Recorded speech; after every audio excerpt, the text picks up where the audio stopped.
Hi, it's Dan Latto speaking, and in this video I want to talk to you about why over-analysing deals is going to prevent you from getting wealthy.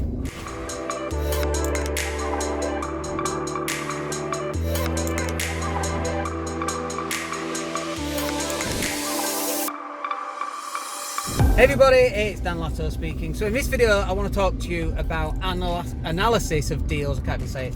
I want to talk about analysis of deals because I've spoken to a lot of people who want to get into property and they want to make some money, and they're looking at deals right now. They're analysing property deals, and you know, the deal's making 200 quid a month, it's 17 grand down.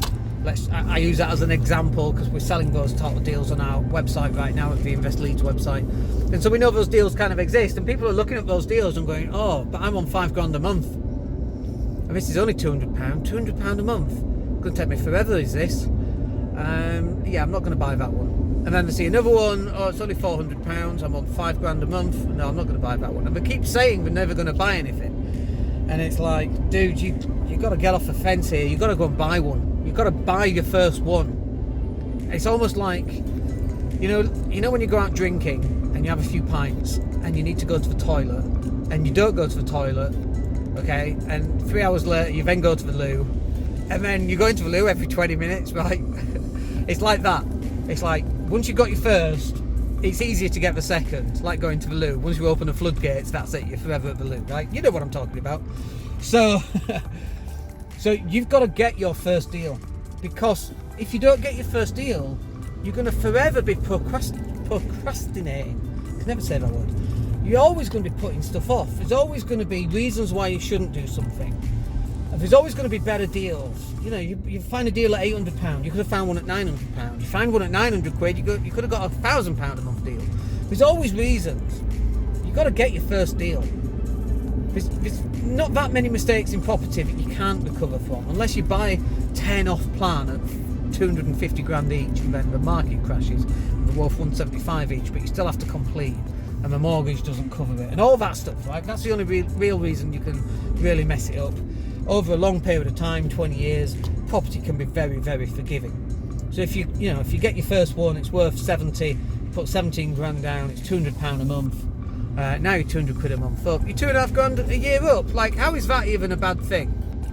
I think my wife's behind me. How fun is that? So, so I set off before her. We're going to the shops, and she's in a separate car because we're going to different shops.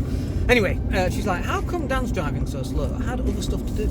So, right now, you know, making an extra 2.5 grand, stop comparing it to the 5 grand a month that you're earning. You're making an extra 2.5 grand a year.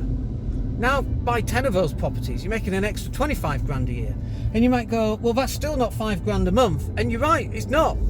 But it's 25 grand more a year that you didn't have. And that 25 grand, by the way, if you're buying properties, let's call them 25 grand down. No, let's do it this way. Let's say you're buying one every 10 months. You're buying one property every 10 months, and then that accelerates, and then, you know, it continues to accelerate. But none of this will happen until you buy your first deal, and you've got to start buying your first deal. And most people don't want to buy the first deal because it's not a great deal, or it's not the best deal ever. And it's like, dude, just forget about all that. As long as you're not losing money and you're not just breaking even, you're making £200 a property up north, just go do it. And also, as long as the property's not in the worst place ever, and you've got access to half decent tenants, then you should be going to do that. Don't be putting it off because it's not covering your income on day one. You know, I've been in property 20 years and it's taken almost that long to get to this position, because if it didn't take this long, we would be further ahead, obviously, right? It does take 15 to 20 years for you to get financially free. And it took us that long because we didn't know what we were doing. There was no help, there was no coaching, there was no YouTube, there was no podcast, there was nothing, right? People still sent things out on cassettes. Do you remember cassettes? Not even CDs. You wanted to listen to an audio tape, we didn't have MP3s back in those days. We had cassettes, not 8-track. I'm not that old, don't be cheeky. But you got to get your first deal. When you get your first deal, then you get your second. When you get your second, then you get your third, your fourth, your fifth, your 10th, your 100th, and so on. And at that point, that's when you can give up work. But until you buy your first, you ain't ever going to get to that stage. Alright, I hope that's useful for you. I will catch up with you on the next video. My name's Dan Latto. Take care.